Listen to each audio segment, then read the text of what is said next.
Hello my dear students. तो बच्चों, आज के इस वीडियो में हम लोग कई सारे इंपॉर्टेंट फैक्टर्स के बारे में डिस्कस करने वाले हैं जो आपको आपके नीट 2026 की प्रिपरेशन के लिए एक रोड मैप बनाकर देंगे और आप ये डिसाइड कर पाएंगे कि ये सारे कंफ्यूजन जो आपके दिमाग में इस वक्त चल रहे हैं कि मैम हम सेल्फ स्टडी करें या कोचिंग ज्वाइन करें, कोचिंग में ऑनलाइन ज्वाइन करें या ऑफलाइन ज्वाइन करें, रिसोर्सेज कौन से यूज करें, टाइम मैनेजमेंट क्या फॉलो करें, सिलेबस हमारा कब तक कंप्लीट होना चाहिए, जो भी पॉइंट्स आपके दिमाग में इस वक्त आपको परेशान कर रहे हैं, अगर आप इस वीडियो को पूरा देखते हैं, हो सकता है थोड़ा सा लंबा है बट एक लेक्चर की तरह मान के भी आप इस वीडियो को पूरा देखते हैं तो डेफिनेटली आपको अपने सारे क्वेश्चंस का आंसर मिल जाएगा। So let's start one by one.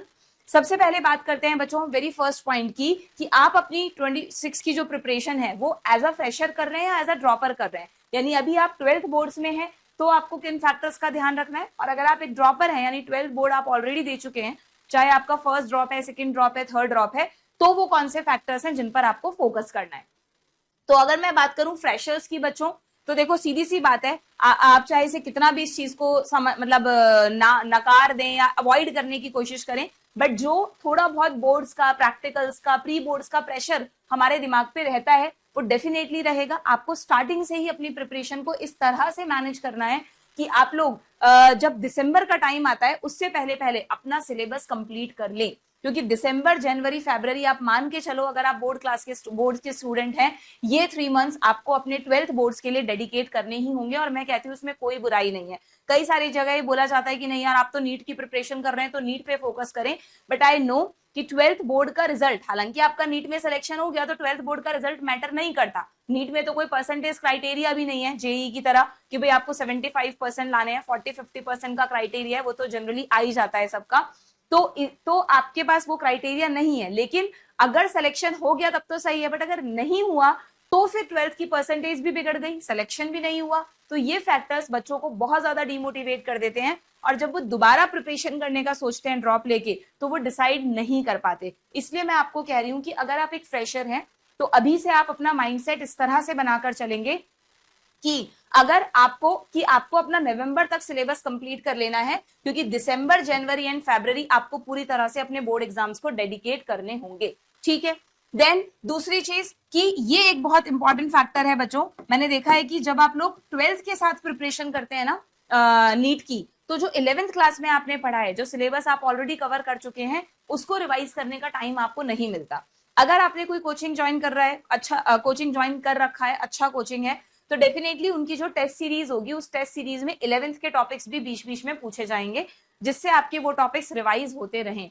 But by chance नहीं कर रखा है आपने कोई कोचिंग, आप खुद प्रिपरेशन कर रहे हैं या 11th के टॉपिक्स आपसे नहीं पूछे जाते हैं टेस्ट में, तो मैं कहूंगी कि अगर आप एक सिंसियर नीट एस्पिरेंट है, अब यहाँ पे बहुत डिफर करता है what is the definition of sincere and non sincere aspirant. इस पूरे वीडियो में मैंने इस बात पे स्पेशली फोकस किया है कि आप लोग देखो, हम कहते तो हैं कि नीट का एग्जाम 20 लाख से ऊपर 22 लाख 24 लाख बच्चे दे रहे हैं, बट आप रियली में मान के चलें कि इन 22-24 लाख बच्चों में से सिर्फ 2 से 3 लाख बच्चे ऐसे होते हैं जो सिंसियरली नीट की प्रिपरेशन करते हैं, जिनमें से 1 लाख को तो सीट्स मिल ही जाती हैं, लगभग 50,000 को गवर्नमेंट सीट्स मिल जाती हैं, लगभग 50,000 को प्राइवेट सीट्स मिल जाती हैं एमबीबीएस की। ठीक है। और बाकी के जो स्टूडेंट्स हैं उनमें से कुछ को फिर बाकी ऑप्शंस मिलते हैं और बाकियों को कुछ भी नहीं मिलता। तो अगर देखा जाए तो इस पूरे 24 लाख बच्चों में से मुझे लगता है कि 2 से 3 लाख बच्चे हैं जो उन सभी बातों को फॉलो करते हैं जो आपकी टीचर्स आपको सिखाते हैं और आपको एक अच्छा रिजल्ट भी उसका मिलता है।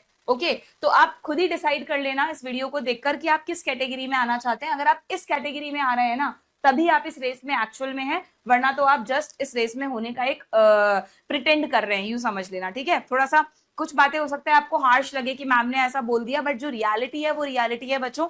आपने अगर नीट की प्रिपरेशन करने की ठानी है तो आपको इन सभी चीजों को एक्सेप्ट करना होगा, चैलेंज एज अ चैलेंज लेना होगा और आपको अपनी प्रिपरेशन में इन चीजों को इन्वॉल्व करना होगा, तो ही एक रियल प्रिपरेशन वो होगी। ठीक है। नाउ तो आपको अपना 11th क्लास का रिवीजन भी मैनेज करके चलना है। अगर आप 12th क्लास में हैं अभी तो आपको डेली नहीं कर सकते, तो एटलीस्ट वीक में 3 दिन ऐसे आप जरूर रखें जिसमें आपका एक डेडिकेटेड टाइम स्लॉट होना चाहिए कि this is the slot for 11th class topics.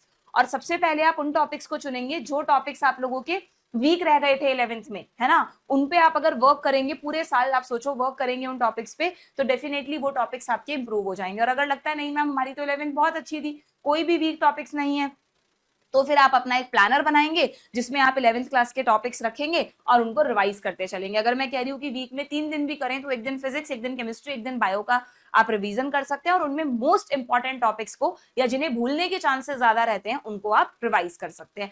पूरा नहीं, 100% रिवीजन नहीं होगा तो एटलीस्ट 50 to 70% भी आपने 11th रिवाइज कर ली ना 12th के साथ, तो वो बहुत है आपके लिए। फिर आप जब अपने बोर्ड से फ्री हो जाएंगे उसके बाद जो 1 मंथ का टाइम होता है अप्रैल का, तब आप उसको रिवाइज कर सकते हैं। ठीक है, देन थोड़ा बहुत बट ऑब्वियस आप 12th में है तो स्कूल प्रेशर रहता है बच्चों, कभी टेस्ट देने जाना है, कभी प्रैक्टिकल्स देने जाना है, तो उसके लिए बिल्कुल प्रिपेयर्ड रखें, उससे डिस्टर्ब नहीं हो कि मैम ये बीच बीच में क्या आ जाता है, हमारी प्रिपरेशन डीरेल हो रही है। नहीं, आप हैं फ्रेशर तो हैं, 12th बोर्ड आपको साथ में मैनेज करना है तो करना है, बट हमेशा ध्यान रखना अगर आपको दोनों चीजें साथ में मैनेज करने में प्रॉब्लम फील हो रही है तो खुद को बहुत ज्यादा परेशान मत करना। हमेशा अभी के लिए अपना, अगर बहुत, मैं सिर्फ उन स्टूडेंट्स के लिए कह रही हूँ जो मैनेज नहीं कर पा रहे, उन्हें लग रहा है मेरा 12th भी बिगड़ रहा है, मेरा नीट भी बिगड़ रहा है, तो मुझे नहीं लगता कि अगर 12th बिगड़ जाए तो आप नीट निकाल लेंगे, बट ऑब्वियस 12th के टॉपिक्स पे पकड़ बनाना बहुत जरूरी है। That's why I am saying कि आपको 12th को प्रायोरिटाइज करना है। आप नहीं मैनेज कर पा रहे हैं 11th के रिवीजन को, कोई बात नहीं है, उस चक्कर में आपका 12th नहीं बिगड़ना चाहिए, क्योंकि अगर 12th के कॉन्सेप्ट्स पे आपने पकड़ बना लिया ना बच्चों बहुत अच्छे से, जैसे 11th में 11th पे बनाया था, तो नीट आपका इजीली क्रैक हो जाएगा। आपने चाहे ड्रॉप लिया बाद में या साथ में भी हो सकता है, बट अगर मिक्स कर दिया आपने दोनों चीजों को, 12th भी बिगड़ गया, नीट भी बिगड़ गया, तो आप बहुत ज्यादा लो कॉन्फिडेंस, मतलब लो उसमें चले जाएंगे, डिमोटिवेट फील करेंगे। That's why I am telling all these factors. ठीक है, तो जो बच्चे फ्रेशर्स हैं उनके लिए जो पॉइंट्स आपको ध्यान में रखने हैं अपनी प्रिपरेशन के दौरान वो मैंने यहाँ पर बता दिए हैं। ये बिल्कुल मत सोचना कि मैम 12th बोर्ड एक रिटन एग्जाम है जबकि ये जो हमारा नीट का एग्जाम है वो तो ऑब्जेक्टिव एग्जाम है, हम कैसे मैनेज करेंगे। अगर कॉन्सेप्ट्स पे आपकी अच्छी पकड़ है तो आप दोनों तरह के क्वेश्चंस की प्रैक्टिस करते चलें। बोर्ड एग्जाम्स की प्रैक्टिस तो आप लास्ट में भी करेंगे, सैंपल पेपर्स इनफ होता है। पूरे साल अगर आप एमसीक्यूज की प्रैक्टिस कर रहे हैं, कॉन्सेप्ट्स अच्छे से कर रहे हैं, तो आप दोनों क्लासेस को यानी 12th को भी और अपने नीट के एग्जाम को भी इजीली मैनेज कर सकते हैं। बट अगर प्रॉब्लम आ रही है तो प्रायोरिटाइज करना है 12th। ठीक है, चलो अब आती हूँ मैं एक और दूसरे इंपॉर्टेंट फैक्टर पे कि फ्रेशर्स की बात तो हो गई। ज्यादातर मुझे लगता है कि जो बच्चे ये वीडियो देख रहे होंगे वो ड्रॉपर स्टूडेंट्स होंगे, तो उन्हीं के लिए अब मैं डिटेल में बात करने वाली हूँ। तो ड्रॉपर यानी आपका 12th कंप्लीट हो गया, चाहे आप फर्स्ट ईयर ड्रॉप है, सेकंड है, थर्ड ड्रॉप है, आपको किन बातों का ध्यान रखना है बच्चों। सबसे पहले तो अपने दिमाग में एक बात निकाल दो कि आप ड्रॉप लेकर टाइम वेस्ट नहीं कर रहे हैं। बहुत सारे बच्चों को स्टार्टिंग से ये दिमाग में एक डायलेमा क्रिएट हो जाता है कि यार मेरा साल बिगड़ गया तो, मेरा रिजल्ट अच्छा नहीं आया तो। अगर इस माइंडसेट के साथ प्रिपरेशन करोगे तो वो एक रियल प्रिपरेशन नहीं है बच्चों। आपने पहले ही डिसाइड कर दिया कि आप टाइम वेस्ट कर रहे हैं। आपको इसे एक पॉजिटिव नोट के साथ स्टार्ट करना है कि यस मैं अपने टाइम को इन्वेस्ट कर रहा हूं, मैंने एक प्रिपरेशन करने का डिसाइड किया है, मुझे नहीं पता उस प्रिपरेशन का क्या रिजल्ट होगा, बट जो प्रिपरेशन में मैं एफर्ट्स डालने वाला हूं वो मेरे 100% होने चाहिए, वो मेरे मैच्योरिटी लेवल को बढ़ाएं, वो मेरे माइंड के सोचने के तरीके को बढ़ाएं, जिससे नीट में सिलेक्शन होगा या नहीं होगा वो तो अभी बहुत बात की बात है ना, वो तो 1 साल बाद देखेंगे हम। उसके सिलेक्शन लेने के लिए जो इनपुट्स आपको डालने हैं आप उनमें तो अपना 100% देकर दिखाओ। ठीक है, तो स्टार्टिंग बिल्कुल पॉजिटिव नोट से करनी होगी, किसी भी डाउट के साथ प्रिपरेशन स्टार्ट आप नहीं करेंगे। ओके, अब प्रिपरेशन के दौरान सबसे अच्छी बात क्या होती है ड्रॉपर्स के लिए, किसी भी तरह का कोई स्कूल प्रेशर नहीं होता। मैं कहूंगी प्लीज अगर आप फर्स्ट या सेकंड ड्रॉप ले रहे हैं तो पार्शियल ड्रॉप भी ना लें, बीएससी वगैरह में एडमिशन ना लें, क्योंकि कहीं ना कहीं वो फैक्टर्स हमारे दिमाग को परेशान करते हैं। हाँ, अगर कोई बच्चा थर्ड या फोर्थ ड्रॉप ले रहा है तो कहीं आप एडमिशन ले सकते हैं। ठीक है, तो सबसे अच्छी बात यह है कि कोई स्कूल कॉलेज किसी का कोई प्रेशर नहीं रहता, सिर्फ और सिर्फ एक ही चीज पर आपको फोकस करना है पूरे साल कि टाइमली आपका सिलेबस कंप्लीट हो और सिलेबस के साथ साथ ही आप क्वेश्चन प्रैक्टिस भी करें। मैंने अगेन ये बहुत बड़ी एक गलती देखी है, बच्चे करते हैं, सोचते हैं कि मैम पहले हम एक बार सिलेबस कंप्लीट कर लेते हैं, हम तो 4-5 महीने में ही कर देंगे मैम सारा सिलेबस, खूब सारे लेक्चर्स देख लेंगे और फिर है ना उसके बाद क्वेश्चन प्रैक्टिस स्टार्ट करेंगे। ये नहीं है बच्चों, ऐसा आपको नहीं करना है। सिलेबस कंप्लीट करने का मतलब ही है कि आपने अगर क्वेश्चन प्रैक्टिस किए तो ही आपका सिलेबस कंप्लीट हुआ है। सिर्फ आपने थ्योरी पढ़ ली तो that is not the completion of syllabus. आपको थ्योरी पढ़ते वक्त ही साथ साथ में क्वेश्चन प्रैक्टिस करनी है और पूरे साल इन दोनों चीजों पर फोकस करना है। प्लस और किस पर फोकस करना है, रिवीजन एंड मॉक टेस्ट भी आपको मैनेज करने हैं। सबके बारे में मैं आगे डिटेल में बताने वाली हूँ कि कैसे आपको मैनेज करने हैं, but yes you have to do it. ठीक है, क्लियर। रिवीजन भी बहुत जरूरी है, बिना रिवीजन करे आप नीट में, क्योंकि थ्योरेटिकल क्वेश्चंस पूछे जाते हैं, बायो तो पूरा ही थ्योरेटिकल है, मैं ये नहीं कह रही कि रटने वाला है। आपने मेरी पूरी NCERT line to line series जो इसी चैनल पर अवेलेबल है बच्चों, मैं कहूंगी आप कहीं से भी प्रिपरेशन कर रहे हो, प्लीज आप उस सीरीज के लेक्चर जरूर से देखना। उसमें मैंने अपना पूरा जो भी एनसीईआरटी पढ़ने के लिए बच्चों को जो भी चीजें चाहिए होती है ना, वो पूरी एनसीईआरटी से भी पढ़ाई है और उसमें एडिशनल चीजें भी बताई हैं। तो इसी चैनल पर अवेलेबल है वो सीरीज, उसको आप थ्रू आउट द ईयर अगर फॉलो करेंगे तो आपके बायो के कॉन्सेप्ट्स बहुत पक्के हो जाएंगे। ठीक है, तो रिवीजन आपको साथ में करते चलना है, क्योंकि बायो समझने का सब्जेक्ट है, बिल्कुल कॉन्सेप्चुअल है, बट कॉन्सेप्ट बनाने के बाद टर्म्स को, एग्जांपल्स को मेमोराइज करने के लिए रिवीजन इज मस्ट। ठीक है, टेस्ट कोई बच्चा अवॉइड नहीं करेगा। ड्रॉपर्स हो जाते हैं आप, तो आप सोचते हैं कि यार हम, और स्पेशली जब ऑनलाइन तैयारी करते हैं तो टीचर को डायरेक्ट तो पता रहता नहीं है कि बच्चे ने टेस्ट दिया नहीं दिया, हालांकि अब तो कई सारी जगह है कि पूरा वॉच रखते हैं, बट स्टिल आप उसमें ना कई बार कर जाते हैं कि है ना, नहीं मैम हम टेस्ट बाद में दे देंगे, हमारी प्रिपरेशन नहीं है। अगर इस तरह की चीज बार बार रिपीट हो रही है ना बच्चों, तो अगेन मैं कहूंगी कि आप नॉन सिंसियर एस्पिरेंट है। एक सिंसियर एस्पिरेंट वही है जो अपना हर मॉक टेस्ट टाइमली अटेंड करेगा। कैसे क्या करना है वो अभी मैं आगे आपको बताने वाली हूँ। ठीक है, वो मैं अभी आपको आगे बताने वाली हूँ। ये क्या हुआ, ये दिख नहीं रहा होगा इस पे आप लोगों को, एक सेकेंड बच्चों, एक सेकेंड। हाँ जी, सो रिवीजन एंड मॉक टेस्ट हो गया। देन सेल्फ एनालिसिस तो भाई बहुत जरूरी है ही, बट ऑब्वियस इस पे भी हम आगे बात करेंगे। तो फर्स्ट फैक्टर क्लियर हो गया क्या सब लोगों को अच्छी तरह से? अब आती हूं मैं सबसे इंपॉर्टेंट फैक्टर पर। ठीक है, ये जो चीज है ना, ये इस समय सबसे ज्यादा मैंने देखा है बच्चों को कंफ्यूज कर रही है, क्योंकि आजकल इतने सारे ऑप्शंस आप लोगों के पास हैं। मुझे लगता है अगर मैं कैटेगराइज करूं तो 3 मेन ऑप्शंस हैं तैयारी करने के। सबसे पहला तो YouTube के आपने अच्छे अच्छे प्लेटफॉर्म ढूंढ लिए कि मुझे इस टीचर की फिजिक्स समझ आती है, इनकी केमिस्ट्री समझ आती है, इनकी बायो समझ आती है, उन तीनों को आपने पकड़ लिया, उनके लेक्चर्स आप देख रहे हैं। इसमें भी कई बच्चे तो मल्टीपल टीचर्स को ले लेते हैं हर सब्जेक्ट में, मैं कहूंगी ऐसा ना करें। कोई भी 3 अच्छे टीचर्स आपने सेलेक्ट कर लिए मान लो, ठीक है, प्लस आपने कहीं से स्टडी मटेरियल बाय कर लिया, प्लस आपने एक टेस्ट सीरीज बाय कर ली। ओके, तो बस आपका स्टडी मटेरियल और टेस्ट सीरीज का खर्चा आता है, लेक्चर्स तो यूट्यूब पे फ्री में अवेलेबल है ही। तो बिल्कुल ये एक मोड है प्रिपरेशन करने का, बट इस मोड में अगर आप प्रिपरेशन कर रहे हैं, इसको मैंने नाम दिया कि ओनली सेल्फ स्टडी, आपने कोई कोचिंग का सपोर्ट नहीं ले रखा है, तो आपको किन फैक्टर्स का ध्यान रखना है, समझो इस बात को। क्योंकि इसके बाद अगर ये वाला जो पैटर्न है ना, ये आजकल बच्चों में बहुत कॉमन है, क्योंकि इसमें बट ऑब्वियस ज्यादा खर्चा नहीं होता आप लोगों का, लेकिन बच्चों ये आपकी पूरी प्रिपरेशन को खराब कर सकता है अगर आप में ये वाले फैक्टर्स हैं। तो आप तभी इस मोड को अपनाएंगे जब आप इस तरह के स्टूडेंट हैं। कैसे समझना भाई, आप सीधी सी बात है बच्चों कि अगर आप कह रहे हैं कि मैम हम सेल्फ स्टडी करके प्रिपरेशन करेंगे, ज्यादातर मैंने देखा है ये वाला मोड वो बच्चे चुनते हैं जो सेकंड ड्रॉप लेते हैं या कई बार फर्स्ट ड्रॉप लेते हैं, क्योंकि 11th-12th में उन्होंने कोई ना कोई कोचिंग किया होता है और उन्हें लगता है कि यार कोचिंग करने से हमें कोई फायदा नहीं मिला, या अब हमने इतना पैसा खर्च कर ही दिया, अब हम अपनी प्रिपरेशन खुद करेंगे। और उस खुद करने में आपको किन फैक्टर्स का ध्यान रखना है वो सुनो। आपको क्या करना है, सबसे पहले तो क्यों आप इस मोड को चुनते हैं, मैंने देखा है क्योंकि ये बहुत कस्टमाइजेबल होता है।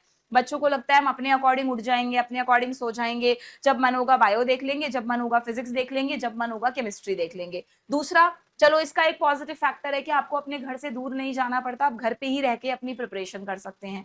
थर्ड, इसमें आप अपने मर्जी के टीचर्स, अपने मर्जी का यूट्यूब प्लेटफॉर्म चुन सकते हैं। फोर्थ, आपके लिए सारे लेक्चर्स कंप्लीटली फ्री अवेलेबल हैं, बस आपको test series and study material खरीदना होता है। ये इसके ना फैसिनेटिंग फैक्टर्स हैं, ये जो यूट्यूब मतलब सेल्फ स्टडी जो आप करते हैं उसके फैसिनेटिंग फैक्टर है कि यार बढ़िया है, सब कुछ हमें मिल रहा है। बट ये जो इसके फैसिनेटिंग फैक्टर्स है ना बच्चों, ये आपकी प्रिपरेशन के लिए कभी कभी बहुत रिस्की हो जाते हैं अगर आप इन वाले इश्यूज को फेस कर रहे हैं। तो कौन से इश्यूज, देखो सबसे पहली बात कि इस तरह की स्टडीज में ना हो तो आप बच्चे, अभी आप 12th करके ही तो निकले हो, कोई बहुत समझदार मैच्योर थोड़ी ना हो गए कि चलो, अगर जो ग्रेजुएशन के बाद एग्जाम्स होते हैं ना बच्चों, यूपीएससी या कुछ भी दूसरे जो जॉब्स वगैरह के लिए एग्जाम होते हैं, ग्रेजुएशन के 3 इयर्स के दौरान हमारा मैच्योरिटी लेवल 12th से काफी डिफरेंट होता है।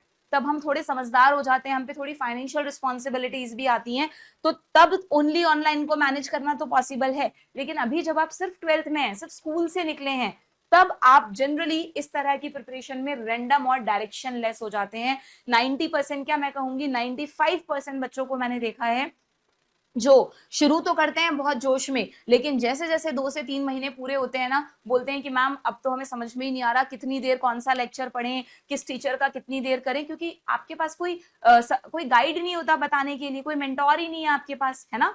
तो ये वाली चीज इसमें बहुत ज्यादा बच्चे फेस करते हैं। तो मैं कहूंगी कि अगर आपको लगता है कि नहीं मैम हम तो बहुत डिसिप्लिन है, हाईली डिसिप्लिन है, जो ठान लिया आज करके उठेंगे वही करके पूरा करके उठते हैं, तब तो आप इस ऑप्शन को चूज कर सकते हैं, अदरवाइज नहीं। दूसरा, ये डिसिप्लिन इश्यूज रहता ही रहता है, क्योंकि हो ही नहीं सकता बच्चों की चलो एक महीना तो आपने कर लिया कि पूरे साल आपको कोई ना कोई डिस्टर्बेंसेज ही ना हो। कभी हेल्थ इश्यूज हो जाते हैं, हेल्थ इश्यूज होते ही आपका सिलेबस पीछे चला गया, पीछे जाते ही अगर आपने कोई कोचिंग ज्वाइन कर रखा है तब तो आपको पता रहेगा कि यार मैं इतना पीछे हूँ। आप खुद ही अपनी प्रिपरेशन कर रहे हो तो कैसे आपको पता चलेगा कि आप कहाँ पीछे रह गए हो। या तो आपके पास, चलो इसमें भी मैंने कुछ बच्चों को देखा है कि कोई कोर्स प्लानर, आपके किसी फ्रेंड से आपने उसके इंस्टीट्यूट का कोर्स प्लानर ले लिया कि कितने मंथ में कौन कौन से टॉपिक्स होने चाहिए, और अगर आप स्ट्रिक्टली उसको फॉलो कर रहे हैं ना, तब तो this option is good for you. बहुत अच्छी बात है भाई, बहुत सारे बच्चों को फाइनेंशियल इश्यूज भी रहते हैं, तो ये बहुत कम कॉस्ट में, सबसे मिनिमम कॉस्ट में अवेलेबल ऑप्शन है। बट सिर्फ तभी जब आप हाईली सेल्फ डिसिप्लिन है, हाईली सेल्फ डिसिप्लिन है, ओनली तब। वरना आपका ये जो 1 साल 2 साल आप लगाएंगे वो पूरे के पूरे वेस्ट हो जाएंगे बच्चों, ठीक है। देन यहाँ पर यस, ये भी एक रिस्क रहता है भाई। यूट्यूब पे आज तुम क्या, हम लोग ही यूट्यूब पे कुछ सर्च करने बैठते हैं तो जैसे ही सर्च करते हैं हजारों वीडियोस उसमें आ जाते हैं, उनमें से एक वीडियो देखकर तो मन भरता नहीं है, 3-4 तो देख ही लेते हैं यार, क्या पता कहाँ कौन सा अच्छा सजेशन मिल जाए। तो ये सेम प्रॉब्लम तुम्हारे साथ भी होती है कि जब तुम वीडियो देखने बैठते हो तो तुम्हें लगता है यार इन मैम का भी देख लें, इन सर का भी देख लें, और वो टॉपिक में फिर तुम्हें इंटरेस्ट आने लगता है और उसी में पीएचडी करने लग जाते हो। और उस 1 महीने में जब तुम्हें मान लो 4 चैप्टर्स पूरे हो जाने चाहिए थे तीनों सब्जेक्ट के मिलाकर, तब तक तुम्हारा एक सब्जेक्ट का एक ही चैप्टर हुआ होता है, ज्यादा से ज्यादा 2 चैप्टर हुए होते हैं। तो इसलिए मैं आपको कह रही हूं कि अगर आप एक बहुत अच्छे स्ट्रैटेजी मेकर है ना, मेकर के साथ साथ स्ट्रैटेजी फॉलोअर भी हैं बच्चों, तो ही आप इस ऑप्शन के बारे में सोचना, वरना तो आप बिल्कुल YouTube को अपनाएंगे। आप बिल्कुल इसको, 1 मिनट रुकना बच्चों, जरा इसको मैं सही कर दूं। आपको बिल्कुल YouTube को तो अपनी जर्नी में साथ रखना ही रखना है, लेकिन सिर्फ तब किसके लिए रखना है, सिर्फ आपको जो चीजें समझ में नहीं आ रही हैं कोचिंग में, उन चीजों के लिए आप इसको साथ में रखें। Only as a study option आप इसको यूज ना करें, ठीक है। क्लियर। वही क्या प्रॉब्लम्स बताई मैंने तुम्हें कि no strategy of syllabus completion and mock test, बिल्कुल मतलब ऐसा लगता है, मैंने बहुत सारे बच्चों को देखा है जो भूल भुलैया में खो जाते हैं, वो समझ में नहीं आता कि मैम, क्योंकि हम कितना भी आपको कहें कि यार हमारे कांटेक्ट में आप लोग रहना, मान लो आपका 11th-12th में कोई अच्छा टीचर था और आप उनके गाइडेंस में सब कुछ कर रहे हैं, बट डेली आप उनको रिपोर्ट करें, डेली वो आपसे पूछे, ऐसा जनरली 1 साल तक पॉसिबल नहीं हो पाता।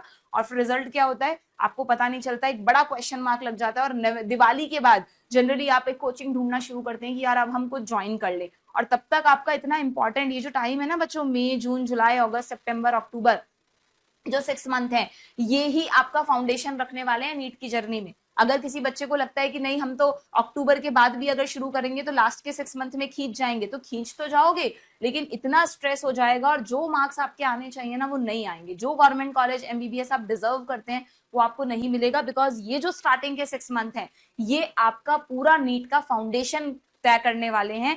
इस समय में आपको अच्छे टीचर्स, अच्छे मेंटर्स, एक प्रॉपर प्लेटफॉर्म बहुत रिक्वायर्ड है अकॉर्डिंग टू मी, ठीक है। क्लियर। ये तो भाई हर जगह ही आजकल बैठा हुआ है सोशल मीडिया डिस्ट्रैक्शन, तो ठीक है, इस पे मैं बहुत ज्यादा क्या ही बोलूं, you are very well known about it. तो आपको समझ में आ गया क्या कि अगर आप पहले ऑप्शन के बारे में सोच रहे हैं कि मैम हम तो सिर्फ सेल्फ स्टडी कर ले, तो मैंने आपको दोनों इसके प्रॉस एंड कॉन्स बता दिए। मैं नहीं कह रही कि दिस ऑप्शन इज बैड, इसको चुनना ही मत, बट ज्यादातर केसेस में ये रिस्की हो जाता है। अगर आप एक बहुत अच्छे स्ट्रैटेजी मेकर हैं, स्ट्रैटेजी फॉलोअर हैं, बहुत हाईली सेल्फ डिसिप्लिन बच्चे हैं कि नहीं मैम हमने तो ये सोच लिया तो हम ये करते ही हैं, इस दिन टेस्ट देना है तो देते ही हैं, तो एक बहुत अच्छी टेस्ट सीरीज खरीद लो, एक किसी भी अच्छे इंस्टीट्यूट का स्टडी मटेरियल खरीद लो, ऑफलाइन होना चाहिए, स्क्रीन टाइम थोड़ा कम रहना चाहिए वरना फिर हेडेक रहने लगता है। और फिर आप लेक्चर्स के लिए जो भी 3 आपने अलग अलग टीचर्स को चुना है उन्हीं को पूरी तरह फॉलो करके आप इस मोड में प्रिपरेशन कर सकते हो। बट ये फैक्टर्स अगर आपके अंदर हैं तो प्लीज इस ऑप्शन को मत चूज करना, ठीक है।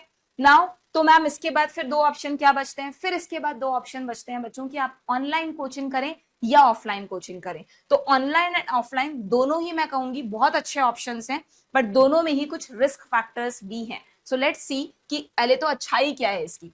अगर हम ऑनलाइन कोचिंग की बात करें ना बच्चों, तो सबसे अच्छी बात क्या है कि ये कॉस्ट इफेक्टिव है कि नहीं। ऑनलाइन कोचिंग जो है वो कॉस्ट इफेक्टिव है, क्योंकि बट ऑब्वियस जो ऑफलाइन कोचिंग है वहां पर जनरली कॉस्ट ज्यादा रहती है, 1 लाख। चलो ठीक है, एक अच्छी बात है यहाँ पर कि स्कॉलरशिप टेस्ट होते हैं, तो अगर आपने कोई स्कॉलरशिप टेस्ट दे दिया है उसमें आपको अच्छी खासी स्कॉलरशिप मिल रही है, तो आप इसको कर सकते हैं, वरना 1 लाख 2 लाख 3 लाख तक का भी खर्चा हो जाता है बाहर रह के तैयारी करने में। तो ऑनलाइन की सबसे अच्छी बात जो है, जिसकी वजह से आज के समय में बच्चे इस तरफ अट्रैक्ट हो रहे हैं, वो है कॉस्ट इफेक्टिवनेस। ठीक है। दूसरा, अगेन वही पॉजिटिव फैक्टर कि आपको घर से बाहर रहकर हॉस्टल का खाना, मैस का खाना नहीं खाना पड़ता। आपकी हेल्थ की टेक केयर करने वाली आपकी मम्मी आपके साथ होती है, आप घर पे रहकर अपनी तैयारी कर सकते हैं। थर्ड, यहाँ पर भी एक पॉजिटिव फैक्टर ये रहता है कि अगेन वैसे तो ऑनलाइन कोचिंग्स में फिक्स होता है कि भाई इतने, जैसे मान लो सुबह के टाइम पे आपकी क्लासेस होती हैं, ड्रॉपर्स की अगर मैं बात करूं, फ्रेशर है तो शाम को क्लासेस होंगी, तो एक फिक्स शेड्यूल होता है कि यार ये 5 घंटे आपकी क्लासेस आएंगी हमारी तरफ से, लाइव क्लासेस होंगी, आप लाइव अटेंड कर रहे हैं, बहुत अच्छी बात है। नहीं कर रहे तो उन लाइव की रिकॉर्डिंग्स भी अवेलेबल होती हैं, और जैसे ही आपको रिकॉर्डिंग अवेलेबल होती है, बस यहीं पर आप गड़बड़ कर देते हैं। आप लोग क्या करते हैं कि आप सोचते हैं कि यार अभी मन नहीं है, आज कुछ कर लेते हैं, या आज चलो यहाँ जाना है, आज कोई प्रोग्राम आ गया, ये कल कर लेंगे, और ये कल करते करते कब आपका एक इतना सारा लेक्चर्स का बैकलॉग इकट्ठा हो जाता है ना बच्चों। ये हम बहुत कॉमनली फेस करते हैं, हम इतने सारे बच्चों को देखते हैं कि बैकलॉग इकट्ठा कर लिया और फिर उसको पूरा करते करते दिक्कत आ जाती है। लेकिन मैं ये नहीं कह रही कि ये ऑनलाइन का कोई नेगेटिव पॉइंट है, ये बहुत अच्छी चीज है उन बच्चों के लिए जो थोड़ा सा टीचर जो समझा रहे हैं ना उसको कैच करने में थोड़ा सा वीक होते हैं। जैसे ऑफलाइन में तो क्या होता है, आप क्लास में बैठे हैं, आपको लेक्चर पढ़ाया जाएगा, अगर उस समय आपको नहीं समझ में आया ना तो फिर आपके पास कोई सोर्स नहीं है, अब आप उसे कैसे समझोगे। बट ऑनलाइन में आप अपने अकॉर्डिंग स्पीड कम करके, स्पीड ज्यादा करके लेक्चर को देख सकते हैं, पॉज कर सकते हैं, बीच बीच में सोच सकते हैं, क्वेश्चंस कर सकते हैं। तो ये बहुत अच्छा एक कस्टमाइजेशन आपके पास ऑनलाइन कोचिंग अगर आप ज्वाइन करते हैं तो उसमें अवेलेबल होता है। ठीक है। अभी ऑनलाइन कोचिंग को तुम सेल्फ स्टडी के साथ मिक्स मत कर देना। सेल्फ स्टडी में तुम्हारे पास सिर्फ रिकॉर्ड लेक्चर्स हैं यूट्यूब पे, बाकी सब तुम्हें अपने आप मैनेज करना है। ऑनलाइन कोचिंग में तुम्हारे पास पूरे लेक्चर्स हैं, प्लस यहीं कोचिंग की तरफ से तुम्हें एक बहुत अच्छी टेस्ट सीरीज भी मिलती है, और यहीं पर कोचिंग की तरफ से तुमको स्टडी मटेरियल भी मिलता है। तो सब कुछ तुम्हारे पास प्लान्ड है, तुम्हें खुद अपनी प्लानिंग नहीं करनी है।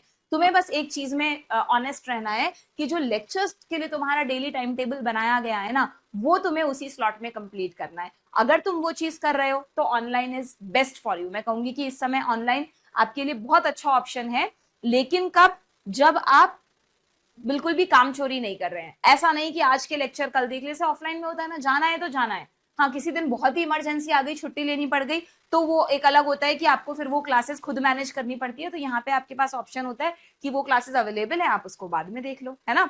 लेकिन अगर आप इनमें से फैक्टर्स रखते हैं ना बच्चों, तो मैं अगेन कहूंगी कि फिर से सोच लो कि तुम ऑनलाइन कोचिंग के लिए बने हो या नहीं बने हो। कौन कौन से फैक्टर्स, वही अगेन यहाँ पे डिसिप्लिन इशू बता दिया मैंने क्यों आता है। मॉक टेस्ट है तुम्हारा, है ना, जनरली 15 दिन में या 21 दिन में एक टेस्ट होता है। तो मैंने अगेन ये देखा है कि ऑनलाइन पढ़ाते वक्त कि कई सारे बच्चे बिल्कुल प्रॉमिस करते हैं, हाँ मैम टेस्ट देंगे, अगले दिन मैं मंडे को पूछती हूँ बेटा टेस्ट दिया, मैम वो कुछ रीजन आ गया था, मैम हमारी तैयारी नहीं हुई थी, मैम हम कॉन्फिडेंस फील नहीं कर रहे थे। और पेरेंट्स को क्या पता, आप तो रूम बंद करके बैठ जाते हो, पेरेंट्स सोचते हैं मेरी बच्चा टेस्ट दे रहा होगा, कौन पूछने वाला है उनसे। बट ऑफलाइन में तो ये है कि अगर आप नहीं गए, पेरेंट्स 10 बार पूछेंगे बेटा आज टेस्ट है, आप गए क्यों नहीं। तो आप इन चीजों से ऐसे मत समझना बच्चों। अगेन मैं कहूंगी कि अगर आप सिंसियर नीट एस्पिरेंट है ना, तो ये जो पेरेंट की रोका टोकी है, ये जो टीचर्स की रोका टोकी आपके ऊपर रोक टोक हो रही है कि यार तुमने ये किया या नहीं किया, इसको तुम कोई स्ट्रेस की तरह मत लेना। ये बहुत अच्छा पुशिंग फैक्टर है तुम्हारे लिए। तुम पूरी दुनिया में मोटिवेशनल और इंस्पिरेशनल लेक्चर्स ढूंढते रहते हो, तुम्हारे सबसे बड़े इंस्पिरेशन तुम्हारे पेरेंट्स और टीचर्स हैं। वो तुम्हें जो भी कह रहे हैं ना करने के लिए, अगर तुमने रियली में इस नीट की जर्नी में कर लिया तो वही तुम्हारा सिलेक्शन करवाएंगे। ठीक है। तो इन चीजों से घबराना मत तुम, बल्कि बहुत अच्छी बात है कि तुम्हारे पास कोई है तो सही जो तुम्हें पुश कर रहा है कि टेस्ट नहीं दिया तो देने जाओ, आज की क्लास अटेंड क्यों नहीं की तुमने, तुम्हें करनी ही करनी है। उन्हें मत बुद्धू बनाना कि लैपटॉप लेके बैठे हैं, हाँ पापा हाँ मम्मी हम तो आज लेक्चर अटेंड कर रहे हैं, और लैपटॉप पे हम लग गए किसी गेमिंग प्लेटफॉर्म पे या किसी इंस्टा पे लग गए, एफबी पे लग गए, पता नहीं चला कितना सारा टाइम वेस्ट हो गया। इस तरह की प्रिपरेशन अगर तुम कर रहे हो ना, तो तुम खुद को उन 2 लाख से बाहर कर दो। जो 2 लाख सिंसियर एस्पिरेंट है उनसे बाहर कर दो, तुम फिर नॉन सिंसियर में आते हो। फिर मत कहना कि मैम नीट में सिलेक्शन क्यों नहीं हुआ। ठीक है। तो आपको डिसिप्लिन इश्यूज अगर बहुत ज्यादा है बच्चों, तो मैं कहूंगी आप ऑफलाइन के लिए बने हैं, ऑनलाइन के लिए नहीं बने हैं। ऑनलाइन कोचिंग में ये भी एक फैक्टर मैंने देखा है, हालांकि हम लोग तो यहाँ पर पूरी कोशिश करते हैं बच्चों से इंटरेक्ट करने की, जो हमारे डाउट सपोर्ट होते हैं वो जूम के थ्रू होते हैं, तो डेली टीचर्स से इंटरेक्शन होता है। बट फिर भी इसमें भी आप लोग बहुत बार काम चोरी कर जाते हैं कि नहीं मैम हमें तो आता है, कोई डाउट नहीं पूछना, और जूम सेशन अटेंड नहीं करते। या जिस भी प्लेटफॉर्म से, ऑनलाइन प्लेटफॉर्म से आप प्रिपरेशन कर रहे हैं, वहां कोई ना कोई डाउट सपोर्टिंग प्लेटफॉर्म होगा, आपके मेंटोर्स भी अपॉइंट किए जाते हैं, तो प्लीज आप उनसे कनेक्ट करो बच्चों। आप हेजिटेट मत करो कि नहीं नहीं यार क्या बात करेंगे, पता नहीं वो क्या पूछ ले। वो जो भी पूछेंगे ना आपको गाइड करेंगे, क्योंकि इस जर्नी में आपको एक हाथ पकड़ के रखने वाला लास्ट तक, जो नीट के एग्जाम तक आपको छोड़कर आए, चाहे मेंटली ही छोड़कर आए, वो बहुत जरूरी है। अगर ऐसे किसी, मैंने खुद फील किया है लास्ट कुछ ईयर से जब से मैं ऑनलाइन पढ़ाने लगी हूँ, कि जो बच्चे मेरे डायरेक्ट इंटरेक्शन में रहते हैं, मुझसे बात करते रहते हैं बीच बीच में, मैं भी उनसे पूछती रहती हूँ, वो बच्चे नीट में अच्छे से सेलेक्ट हो पाए हैं, इंस्टेड ऑफ उन स्टूडेंट्स के जिन्होंने बिल्कुल भी इस चीज का ध्यान नहीं दिया। वो तो बिल्कुल ही अब पता नहीं कहाँ ही गायब हो गए, आई डोंट नो कि वेयर दे आर। ओके, तो इसलिए इंटरेक्शन जो है टीचर्स से, वो आपको अगर आप ऑनलाइन तैयारी कर रहे हैं तो रखना है। अगर आप नहीं रख पा रहे हैं तो अगेन मैं कहूंगी कि आपको ऑफलाइन में जाना चाहिए। ठीक है, यहाँ पर डाउट कलेक्शन वाली प्रॉब्लम भी बहुत होती है बच्चों को। जब आप ऑनलाइन प्रिपरेशन करते हैं तो हम हर ऑनलाइन प्लेटफॉर्म पर जनरली आपको एक अच्छा डाउट सपोर्ट दिया जाता है, बट आप लोग उसमें भी डाउट्स पूछते ही नहीं है, पता नहीं क्यों। आपको लगता है कल पूछ लेंगे, परसों पूछ लेंगे, और इतने सारे डाउट्स कलेक्ट हो जाएंगे ना बच्चों, तो जब टेस्ट में क्वेश्चन आएगा आपके सामने तो वो डाउट्स दिमाग में गूंजेंगे बजाय कॉन्सेप्ट के। तो प्लीज अपने डाउट्स को इकट्ठा ना करें। आप डेली जब भी आपका डाउट सेशन होता है उसमें अपना डाउट पूछे, बिना ये सोचे कि सामने वाला क्या सोचेगा। ठीक है, देन यहाँ पर ऑनलाइन में अगर आप किसी ऐसे प्लेटफॉर्म से जुड़े हैं जहां पर पेरेंट्स के पास कोई रिपोर्ट नहीं जा रही है आपकी, तो आप तो खुश हो जाएंगे, बढ़िया है मैं इसी प्लेटफॉर्म से तैयारी कर लेता हूँ, पेरेंट्स से कोई लेना देना ही नहीं है। तो बच्चों वो गलत है। मैंने अभी अभी आपको जस्ट 2 मिनट पहले कहा कि पेरेंट्स ही आपके रियल मोटिवेटर हैं, उन्हें आपका रिजल्ट पता चलने दो। छोटी क्लासेस में कैसे होता था, हम क्यों पढ़ाई करते थे कि यार पीटीएम होगी, पापा मम्मी जाएंगे, रिजल्ट पता चलेगा। बड़ा डरावना दिन होता था वो पीटीएम हम लोगों के लिए, है ना। जिनका अच्छा रिजल्ट आता है वो तो बड़ा खुश होते थे, यार आज तो बड़ी तारीफ होगी मम्मी पापा के सामने हमारी। तो वही हमारे मोटिवेटर हैं। तो आप जो भी आप टेस्ट कर रहे हैं उसकी रिपोर्ट पेरेंट्स के पास जाने दो, वो भी आपके लिए एक चैलेंजिंग फैक्टर बनेगा और आप अपना रिजल्ट अच्छा करने के बारे में सोचेंगे। ठीक है, मॉक टेस्ट वही कि यहाँ पे आप लोग मॉक टेस्ट में ये करते हैं कि नहीं यार मुझे तो मॉक टेस्ट नहीं देना, मेरी तैयारी नहीं है, तो आपको फ्रीडम मिल गया एक मॉक टेस्ट के लिए, आप इसी फ्रीडम का गलत एडवांटेज उठा लेते हो। अगर ऐसा बार बार हो रहा है तो अगेन मैं कहूंगी कि आप ऑनलाइन तैयारी के लिए नहीं बने हैं। अगर नहीं हो रहा है ये सब कि नहीं मैम हम तो बहुत ईमानदार हैं, ऑनेस्ट है, हम अपना पढ़ते हैं, टाइमली टेस्ट देते हैं, जो टेस्ट में नंबर आए वो अपने पेरेंट्स को बताते हैं, फिर डांट पड़े कुछ भी हो फिर अपना इंप्रूवमेंट करते हैं, तो बच्चों मैं कहूंगी this is the best platform, this is the best choice. घर पे रह के तैयारी करने को मिल रही है, इतने अच्छे टीचर्स आपको मिल रहे हैं, बिल्कुल आप तैयारी करें।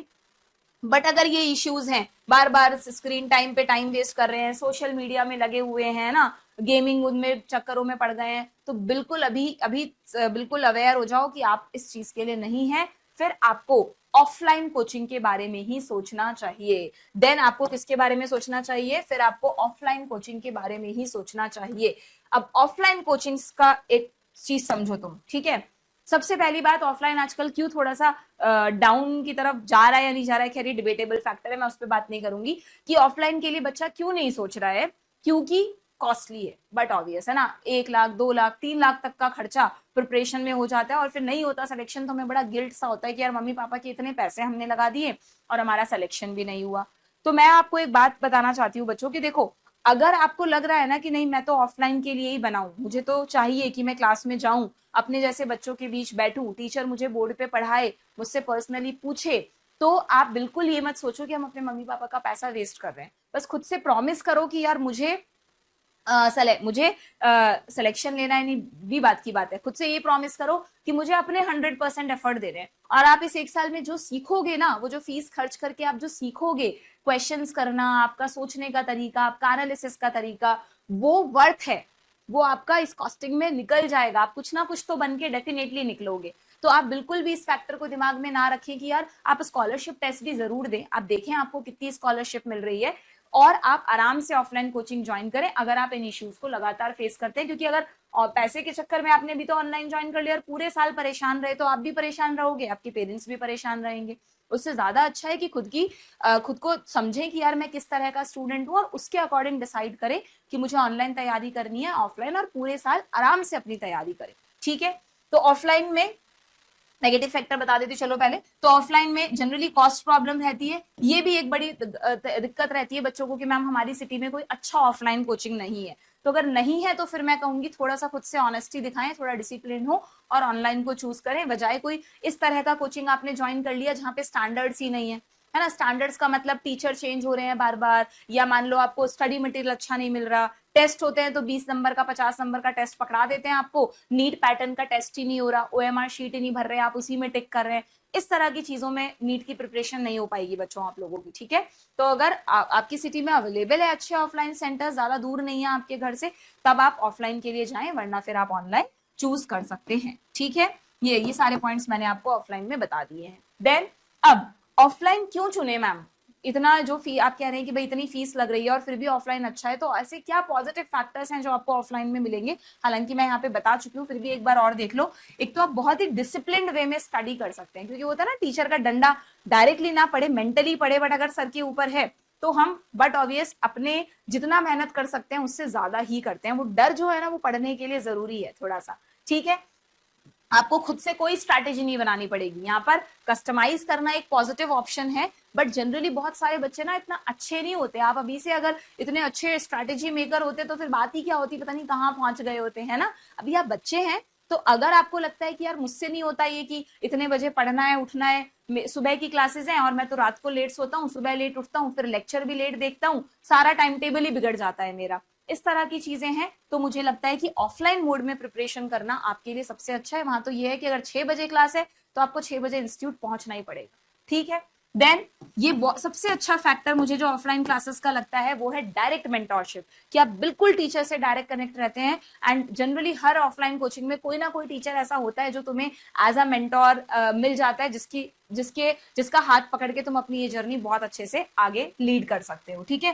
डाउट सपोर्टिंग प्लेटफॉर्म्स जनरली जो भी अच्छे कोचिंग से वहां होते हैं, क्लासेस के बाद आप आराम से अपने डाउट काउंटर्स होते हैं वहां पे डाउट्स पूछ सकते हैं, अगेन एक एडवांटेज है इसका, है ना। क्लासरूम में बैठ के पढ़ते हैं अपने जैसे बच्चों के बीच में तो थोड़ा सा कॉम्पिटिटिव एनवायरनमेंट मिलता है। ऑनलाइन में हाँ, एक वो बच्चे ना जो थोड़ा सा इस तरह का माइंडसेट है ना कि एक रूम में बैठकर पढ़ने से उनको अंदर से मतलब कुछ फील नहीं हो रहा है, एक पॉजिटिव एनर्जी नहीं मिल रही, बल्कि आइसोलेशन सा फील कर रहे हैं और थोड़ा सफोकेटिंग सा फील हो रहा है, उनके लिए भी ऑफलाइन ज्यादा अच्छा है। क्योंकि आप बाहर निकलेंगे, बच्चों के बीच में बैठेंगे तो आपको एक अलग ही पॉजिटिव एनर्जी मिलेगी। बट हाँ, इसका गलत फायदा नहीं उठाना है कि हमने घूमना फिरना शुरू कर दिया, आजकल तो स्कूटीज वगैरह है ही, घूमने निकल गए, चलो आज मूवी देखने निकल गए, ऐसे दोस्तों के चक्कर में बिल्कुल मत पड़ना। ऑफलाइन में ऐसे बच्चों की भरमार है जिनको पेरेंट्स ने जबरदस्ती एडमिशन दिला दिया और वो डेली घूम रहे हैं फिर रहे हैं। पहले देख लेना कि आपके पेरेंट्स ने कितनी मेहनत से इतना पैसा इकट्ठा करके आपको एडमिशन दिलाया है और आप इस पैसे को कहीं वेस्ट तो नहीं कर रहे हैं, ठीक है ना। स्क्रीन टाइम बिल्कुल नहीं रहता, हेडेक वगैरह नहीं रहता, आराम से क्लास में पढ़ाई होती है, सबसे अच्छी बात है। और बहुत इजीली जो ऑफलाइन पढ़ रहा है उसको तो ऑनलाइन से कनेक्ट ही नहीं होना, उसको क्या जरूरत है इंस्टा चलाने की, क्या जरूरत है यूट्यूब चलाने की, आपको सब कुछ वहीं टीचर्स के साथ मिल रहा है। हाँ ठीक है, थोड़ा बहुत मैं इसमें कहूंगी कि थोड़ा सा टाइम निकलकर आधा घंटा आपको जरूर यूट्यूब पे देख लेना चाहिए, कुछ अच्छे चैनल्स को सब्सक्राइब कर लेना चाहिए, जिससे आप थोड़े से रिसेंट चीजों के लिए अपडेट होते रहे, ठीक है। तो आई थिंक काफी डिटेल में मैंने आपको दोनों ही चीजों के फैक्टर्स बता दिए हैं। जो बच्चा कंफ्यूजिंग में चल रहा है कि हमें क्या करना चाहिए, उनके लिए क्या कंक्लूजन्स मेरे पास हैं बच्चों। सबसे पहली बात, if you are mature enough and highly self discipline, online coaching सिर्फ वही बच्चा चुनेगा जो क्या है, जो मेच्योर है सोचने के लिए, अपने डिसीजंस लेने के लिए, एंड हाईली सेल्फ डिसिप्लिन्ड है। तो खुद से आज ही प्रॉमिस कर दो कि I will follow each and everything of my coaching, and कोई भी एक अच्छा ऑनलाइन प्लेटफॉर्म ज्वाइन कर लो। बट अगर आपको लगता है कि नहीं ये सब मेरे में नहीं है, तो आप चाहे से थोड़ी सी फीस ज्यादा लग जाएगी, कोई दिक्कत नहीं है। आपकी प्रिपरेशन एक अच्छी प्रिपरेशन होनी चाहिए, सिलेक्शन होगा या नहीं होगा, आप कुछ ना कुछ अच्छा सीख कर ही वहां से निकलोगे, ये बात ध्यान रखना, ठीक है। ऑफलाइन अगर आप जाने का सोच रहे हैं तो उसमें मैं जरूर कहूंगी कि जब आप क्लासेस अटेंड करेंगे, कई बार हो जाता है ऑफलाइन में कि तीनों सब्जेक्ट्स में से किसी एक सब्जेक्ट का हमें अच्छा समझ में नहीं आ रहा, हो सकता है टीचर के साथ ट्यूनिंग नहीं बैठ रही, व्हाटएवर, तो उस केस में आप कोई एक सपोर्टिव तौर पे साथ में कोई ऑनलाइन कोर्स ले सकते हैं, और सब कुछ देखने की जरूरत नहीं है उस ऑनलाइन कोर्स में। जो जो प्रॉब्लम्स आपको ऑफलाइन में फेस कर रहे हैं उसका ऑल्टरनेट आपको मिल जाएगा ना, क्योंकि ये मेरे पास आता है बच्चों की क्वेरी कि मैम अगर हमने ऑफलाइन ज्वाइन किया ना तो हमें ये डर है कि हमें तीनों सब्जेक्ट समझ नहीं आए तो हम क्या करेंगे। तो कोई दिक्कत नहीं है ना, आप एक अच्छा सा ऑनलाइन कोर्स साथ में खरीद लो, कितनी कम कॉस्ट में है ऑनलाइन कोर्सेज तो, और वहां पे जो अच्छे टीचर हैं बस उनको चूज करके उनके लेक्चर्स अपना टाइम निकाल के थोड़ा सा देख लेना।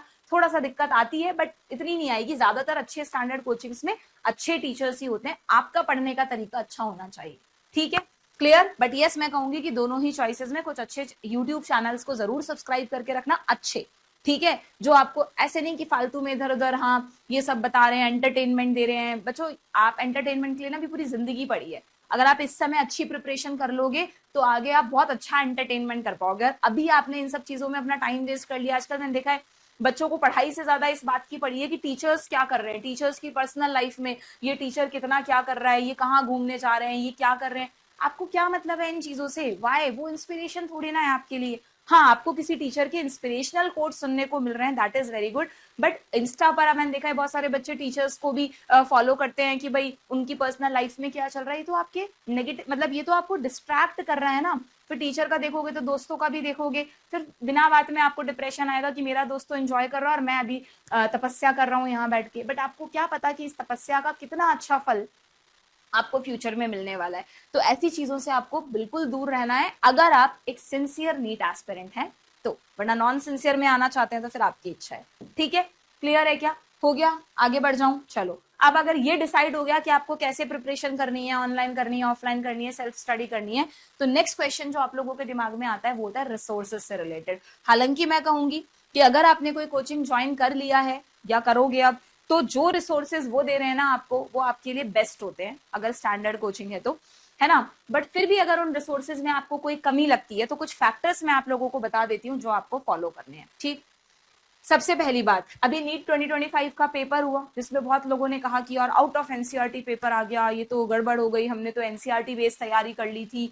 तो इसका मतलब ये नहीं है कि 2026 या 2027 के बच्चे ये सोचें कि यार अब हमें एनसीईआरटी बेस्ड नहीं पढ़ना, हम तो दुनिया भर की भारी भरकम किताबें खरीद लें और उनसे पढ़ना शुरू कर दें। ये गलती मत कर देना तुम।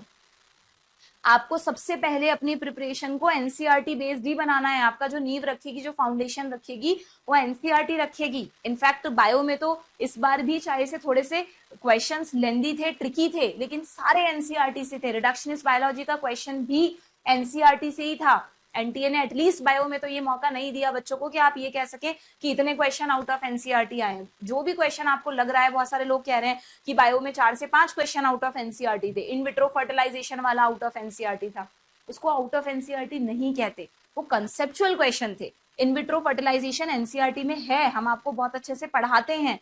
हाँ, अगर उसमें कॉन्सेप्ट ही नहीं पढ़ा आपने तो आपको वो आउट ऑफ एनसीईआरटी लगेगा। ठीक है, तो सबसे पहला जो भी बच्चा 2026 की तैयारी कर रहा है वो इस बात का ध्यान रखे कि आपकी प्रिपरेशन एनसीईआरटी बेस्ड ही होगी। शुरुआत आपको एनसीईआरटी से ही करनी है।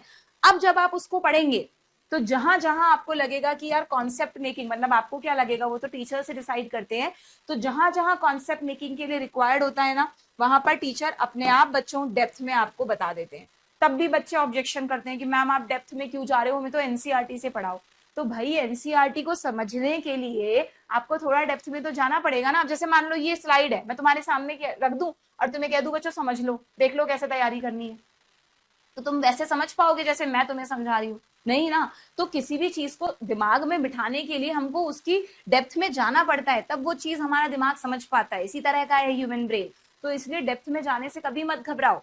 पर डेप्थ में जाने का मतलब नहीं है कि तुम हर टॉपिक में पीएचडी कर रहे हो, हर टॉपिक में भारी भरकम किताबें पढ़ रहे हो।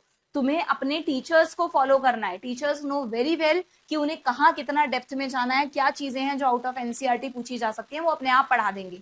पर पहला फोकस तुम्हें एनसीईआरटी पे करना है, क्योंकि अभी भी अगर आउट ऑफ एनसीईआरटी आता है तो 90 में से 85 क्वेश्चंस तो एनसीईआरटी से ही आएंगे। 4 या 5 क्वेश्चन हो सकते हैं जो थोड़ा कॉम्प्लेक्स लेवल पे जाके पूछ लेंगे, उसमें भी सिलेबस एनसीईआरटी वाला ही होगा, है ना। तो कोई बच्चा ये ना सोचे कि हम मैम इस बार एनसीईआरटी पढ़ेंगे ही नहीं। आपको तीनों सब्जेक्ट्स की एनसीईआरटी खरीदनी है, उनपे बहुत अच्छे से पकड़ बनानी है, उनके सभी क्वेश्चंस करने हैं, सभी चीजों को पढ़ना है, ये बात ध्यान में रखना। ठीक है।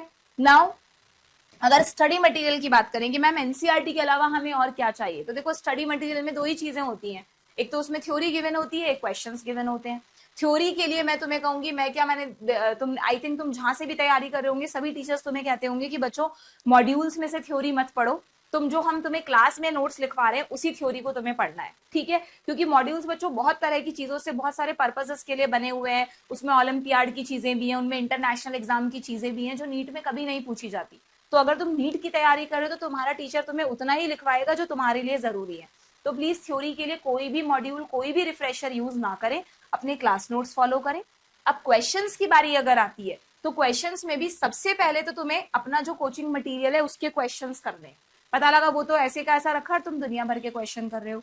सबसे पहले तुम्हें जो भी कोचिंग का मटेरियल तुमने बाय किया है, सपोज तुम सेल्फ स्टडी कर रहे हो तो तुमने कोई ना कोई कोचिंग का मटेरियल खरीदा होगा, नहीं खरीदा तो प्लीज खरीद लो। ये मत सोचना कि टेलीग्राम के भरोसे जो पीडीएफ्स मिलेंगे उन्हीं क्वेश्चंस को हम कर लेंगे, दे आर हाईली रिस्की।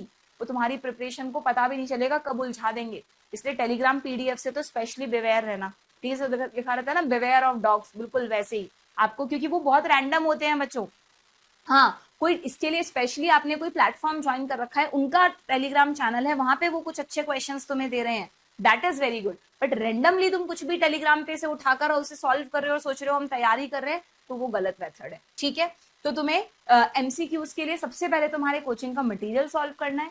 फिर किसी बच्चे को लगता है कि मैम ये सारे क्वेश्चन करने के बाद भी मेरे पास तो बहुत टाइम बचता है, तो फिर आप स्टैंडर्ड कोई भी एक एमसीक्यू की बुक खरीद सकते हैं, बायो में, फिजिक्स में, केमिस्ट्री में, वो आप जहां से भी तैयारी कर रहे हैं आपके टीचर्स आपको बता देंगे। एक एक बुक ले लो मैं कहूंगी और उन्हीं के क्वेश्चंस करो। स्क्रीन टाइम पे ज्यादा मत लगाओ बच्चों, ऑफलाइन प्रैक्टिस किया करो जब क्वेश्चंस करते हो तो। ठीक है, समझ में आ गया क्या स्टडी मटेरियल का क्या ध्यान रखना है तुमको। देन ये बड़ा आजकल दिक्कत वाली बात है, इतने डिजिटल रिसोर्सेज हैं, वही जो भी मैं कह रही थी, टेलीग्राम पर हैं, यूट्यूब पर बहुत क्वेश्चंस आते हैं, कई सारे चैनल्स बने हुए हैं जिन पे यूट्यूब पे क्वेश्चंस आते रहते हैं, तो उनको तुम मेन सोर्स की तरह मत ले लेना। हाँ, कभी बैठे हैं यूट्यूब चला रहे हैं, कम्युनिटी पोस्ट में कुछ अच्छे क्वेश्चन दिख गए तो हमने उनको सॉल्व कर लिया, that is a good thing. But आप उन्हीं के भरोसे अपनी तैयारी कर रहे हो तो अगेन आप एक नॉन सिंसियर एस्पिरेंट हो। ठीक है, तो डिजिटल रिसोर्सेज में सब क्या क्या चीजों का आपको ध्यान रखना है, ये बहुत फैशन में आजकल। टीचर्स के बढ़िया नोट्स हमें मिल जाएं या टॉपर्स नोट्स मिल जाएं और मैम हम उन्हीं से पढ़ ले, भाई तुम उन्हीं से पढ़ लो तो फिर ठीक है, तुम उम्मीद मत करना कि तुम्हें सिलेक्शन मिलेगा। क्यों बनाते हैं हम नोट्स? नोट्स क्यों बनाते हैं? नोट्स कोई एनसीईआरटी की किताब थोड़ी ना है कि एक स्टैंडर्ड है सब बच्चों को बांट दो। नोट्स हम इसलिए बनाते हैं क्योंकि लिखने से हमारा दिमाग चीजों को समझता है। जब आप पढ़ रहे हो, लेक्चर देख रहे हो, तो उस समय नोट्स बनाने से क्या कतराना। क्यों ऐसा कहते हो कि मैम नोट्स बनाने में टाइम वेस्ट होता है? जिसको ऐसा लग रहा है कि नोट्स बनाने में टाइम वेस्ट होता है वो अभी समझा ही नहीं कि नीट की प्रिपरेशन कैसे करनी है। आपको अपने नोट्स खुद बनाने हैं, चाहे कैसी भी हैंड राइटिंग हो तुम्हारी, तुम खुद के नोट्स खुद बनाओ। तुम देखना जब तुम लिखोगे तो तुम्हारा कॉन्सेप्ट ज्यादा क्लियर होगा। तो तुम्हें किसी भी दूसरे पर्सन के नोट्स यूज नहीं करने। हाँ ठीक है, अगर तुम्हें खुद से माइंड मैप बनाने नहीं आते, शॉर्ट नोट्स बनाने नहीं आते, तो तुम किसी के नोट्स देखकर बना सकते हो, बट उन माइंड मैप को भी खुद बनाना देखकर, तभी वो तुम्हारे काम के हैं। ठीक है, देन डिजिटल रिसोर्सेज में जो अभी अभी मैंने तुम्हें कहा कि कोई भी जो बिना बात के टेलीग्राम और यूट्यूब पे बहुत सारी चीजें होती है, उन्हें मेन सोर्स की तरह आप यूज नहीं करेंगे। आपको क्वेश्चंस के लिए, अगर आप ऑनलाइन क्वेश्चन प्रैक्टिस करना चाहते हैं तो कुछ अच्छे प्लेटफॉर्म हैं बच्चों जो सिर्फ क्वेश्चन प्रैक्टिस के लिए ही बने हुए हैं। ठीक है, अभी तो वो अगर आप उन प्लेटफॉर्म्स को यूज करते हैं, आप थोड़ा सर्च करोगे आपको मिल जाएंगे, तो आप उन क्वेश्चन प्रैक्टिस प्लेटफॉर्म को यूज करेंगे तो वहां पर आपको स्टैंडर्ड क्वेश्चंस मिलेंगे। और स्टैंडर्ड क्वेश्चंस की डेफिनेशन है कि वहां पर रेलिवेंट क्वेश्चंस होने चाहिए, नहीं कि अब पता नहीं किस चीज पर क्वेश्चन पूछ रखा है जो 25 साल पहले पूछा जाता था। इस तरह के क्वेश्चन करने का कोई यूज नहीं है। ठीक है, हर तरह के क्वेश्चंस उसमें होने चाहिए। असेसमेंट मतलब असेसमेंट क्या, assertion reason type, statement type, match the column type, normal question, हर तरह के क्वेश्चंस हो तो वो एक पूरा अच्छा पैकेज है आपके लिए। तो जो बच्चा सेल्फ स्टडी कर रहा है वो एक अच्छा सा प्लेटफॉर्म सर्च कर ले जिसपे सिर्फ क्वेश्चन प्रैक्टिस के लिए एक प्रॉपर कोर्स बना हुआ हो और उसको आप यूज कर सकते हैं। डेफिनेटली रेंडमली कोई नहीं जाएगा, स्पेशली मैंने लिख दिया है, random Telegram material is highly risky for your preparation. ठीक है, क्लियर है क्या? देन इन्हीं में रिसोर्सेज में टेस्ट सीरीज भी तो एक इंपॉर्टेंट फैक्टर है ना। बहुत सारे बच्चों को डाउट रहता है कि मैम टेस्ट सीरीज हम कोई और भी ज्वाइन कर लें क्या? अलग अलग टेस्ट सीरीज ज्वाइन करने से बहुत फायदा मिलता है बच्चों, बट कब मिलता है? एकदम एंड में, जब दिसंबर, जनवरी, फरवरी, लास्ट के जो 4-5 महीने होते हैं ना, तब आप अलग अलग 2-3 टेस्ट सीरीज ज्वाइन करके खूब टेस्ट दे रहे हैं, कोई प्रॉब्लम नहीं है। बट स्टार्टिंग में नहीं करना आपको ऐसा। ठीक है, स्टार्टिंग में नहीं कि आपने है ना, सिलेबस तो हुआ नहीं है आपका पूरा, क्वेश्चन प्रैक्टिस कर नहीं रहे हैं और दुनिया भर के टेस्ट ज्वाइन कर लिए हैं, उनकी टेंशन हो जाएगी वो अलग। तो टेस्ट के लिए सबसे बेस्ट ऑप्शन तो क्या है? जो भी कोचिंग से आप तैयारी कर रहे हैं उसके टेस्ट दो। मतलब मुझे नहीं पता कहाँ से तुम्हारे पास इस तरह की इन्फॉर्मेशन आ जाती है कि नहीं यार इसके टेस्ट तो अच्छे नहीं है, हमारे टेस्ट में तो ये पूछा था, तो अब मैं खुद के ही कोचिंग के टेस्ट नहीं दे रहा। इससे कुछ नहीं होता, क्योंकि आपके कोचिंग के टेस्ट आपके सिलेबस के अकॉर्डिंग बनाए गए हैं। जो आपको 15 दिन 20 दिन पढ़ाएंगे उसी का 21वें दिन टेस्ट लेंगे, तो वही तो आपको जज करेगा ना, वही तो इवेलुएट करेगा। पढ़ आप रहे हो एनिमल किंगडम, टेस्ट दे रहे हो मॉर्फोलॉजी का, तो कैसे टेस्ट में मार्क्स आएंगे? फिर एक्सक्यूज दोगे कि यार हमारा तो कोर्स ही नहीं हुआ था, कैसे होगा? How you will manage? नहीं होगा ना। तो इसलिए आपको प्रायोरिटी किसको देनी है? अपने कोचिंग के टेस्ट को। हाँ, अगर कोई बच्चा सेल्फ स्टडी कर रहा है, यूट्यूब से पढ़ रहा है, तो फिर उसको एक टेस्ट सीरीज बाय करनी पड़ेगी, बहुत जरूरी है। मत सोचना कि बाद में कर लेंगे, अभी से टेस्ट सीरीज ज्वाइन करनी पड़ेगी।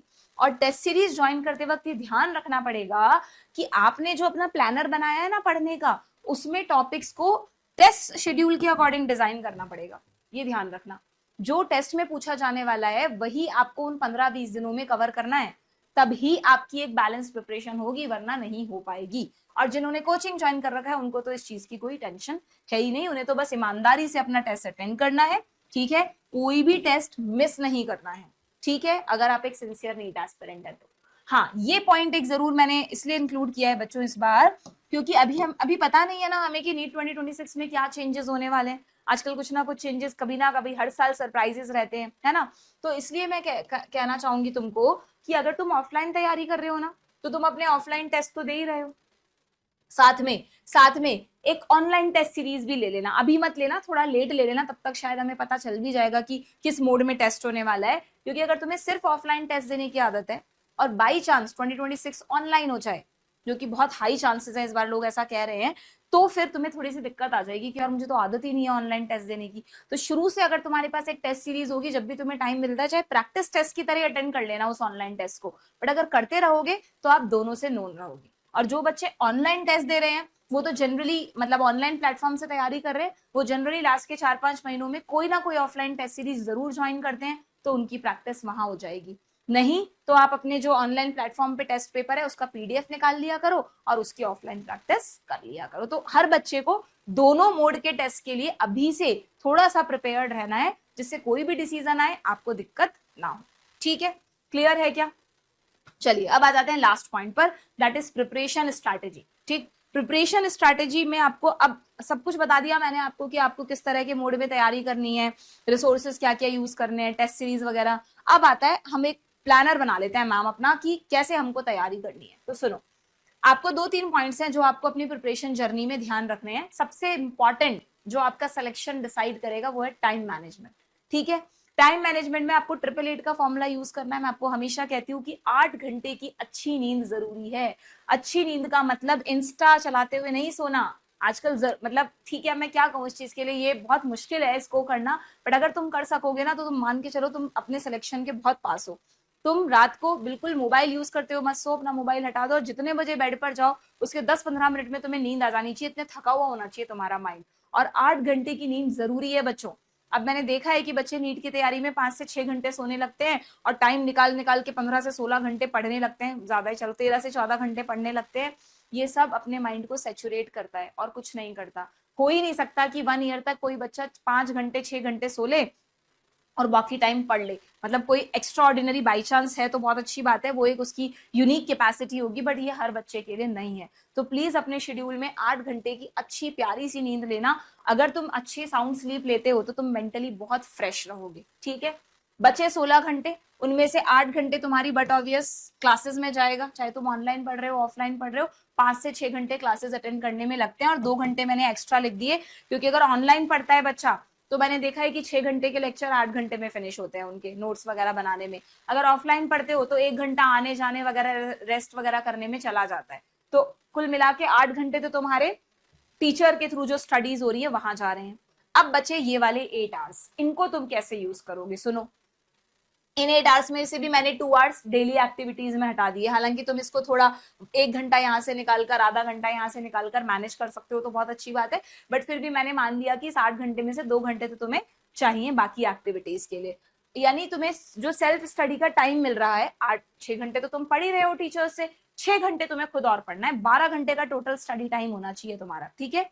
इस 6 घंटे को कैसे मैनेज करना है, इसी में बच्चे जनरली गड़बड़ कर देते हैं। ध्यान से सुनो, आपको क्या करना है यहाँ पर बच्चों कि आपको अपने जो टाइम टेबल आप बनाओगे ना अभी इनिशियली, जब आप सिलेबस कंप्लीशन पे फोकस कर रहे हैं, क्वेश्चन प्रैक्टिस कर रहे हैं, रिवीजन पर इतना नहीं कर रहे, अभी आगे बात करूंगी मैं, तो आप मेरे को जहां तक लगता है कि 2 घंटे तो डेली बायो पढ़ो, क्योंकि बायो जब आप डेली पढ़ोगे तो वो बहुत अच्छा रिकॉल हो जाता है हमको चीजें। और 4 घंटे जो तुम्हारे है ना उसमें तुम ऑल्टरनेटिवली फिजिक्स केमिस्ट्री पढ़ो, अब कोई 9-10th की क्लास नहीं है कि यार है ना 2 घंटे ये पढ़ लिया, 1 घंटे ये पढ़ लिया, 1 घंटे ये पढ़ लिया, ऐसे नहीं। आपको उस टॉपिक के अंदर डूबना पड़ेगा, उस कॉन्सेप्ट को अपने दिमाग में बुरी तरह से बिठाना पड़ेगा। उसके लिए एकदम लग के 4 घंटे की विग्रस स्टडी चाहिए। आपको कोई टॉपिक टीचर ने पढ़ा दिया, अब आप उस टॉपिक को घर पे आके पूरा पढ़ेंगे, समझेंगे, उसके क्वेश्चंस करेंगे खूब सारे, तब जाके वो टॉपिक आपका एकदम अच्छे लेवल पे प्रिपेयर्ड होगा। तो मुझे लगता है वो तभी पॉसिबल है जब आप एक सब्जेक्ट को एटलीस्ट 3 से 4 घंटे देते हैं, ठीक है। तो इसलिए ऑल्टरनेटिवली कह रही हूँ, बाकी किसी अपनी कैपेसिटी के अकॉर्डिंग आप 2-2 घंटे देना चाहें तो वो भी कर सकते हैं, वो आपका सबका अपना अपना आउटलुक है, ठीक है। एंड उसमें भी क्या पढ़े मैम, क्या नहीं पढ़े, तो उसमें आपको दिमाग नहीं लगाना बिना बात का। आपको या तो अपना जो आपने यूट्यूब के लिए शेड्यूल बनाया है सेल्फ स्टडी के लिए वो फॉलो करना है, या सिर्फ अपने टीचर को फॉलो करो ना। आप ऑनलाइन पढ़ रहे हो, ऑफलाइन पढ़ रहे हो, अगर टीचर ने आज एनिमल किंगडम पढ़ाया तो प्लीज बच्चों एनिमल किंगडम ही पढ़ो। अगर टीचर ने आपको आज इलेक्ट्रोस्टैटिक्स पढ़ाया तो घर जाके इलेक्ट्रोस्टैटिक्स ही पढ़ो। अननेसेसरी मैंने देखा है बच्चे दिमाग लगाते रहते हैं कि मैम कोचिंग में तो इलेक्ट्रोस्टैट्स चल रहा है बट हम तो अभी काइनेमेटिक्स पर ही बैठे हैं, तो फिर ये कैसी प्रिपरेशन हुई? एक ही दिन में दिमाग इतनी चीजों को कैसे झेलेगा बच्चों? आपको स्ट्रिक्टली अपने टीचर्स को फॉलो करना है। कहीं बैकलॉग रह गया है किसी वजह से, कोई हेल्थ इशू आ गया, कोई बहुत जरूरी फंक्शन अटेंड करना पड़ गया, तो आप उस टॉपिक के लिए एक अलग टाइम निकालेंगे, इस टाइम में से मैनेज करेंगे, इस टाइम में से मैनेज करेंगे, यहां से कहीं 1 घंटा निकाल के मैनेज कर लिया, बट इस वाले को डिस्टर्ब नहीं होने देंगे। It should be synchronised with your coaching classes. वही पढ़ना है जो आपको कोचिंग्स में पढ़ाया जा रहा है, और इस दौरान आपको थ्योरी भी पढ़नी है और साथ में उसी दिन क्वेश्चन प्रैक्टिस करनी है।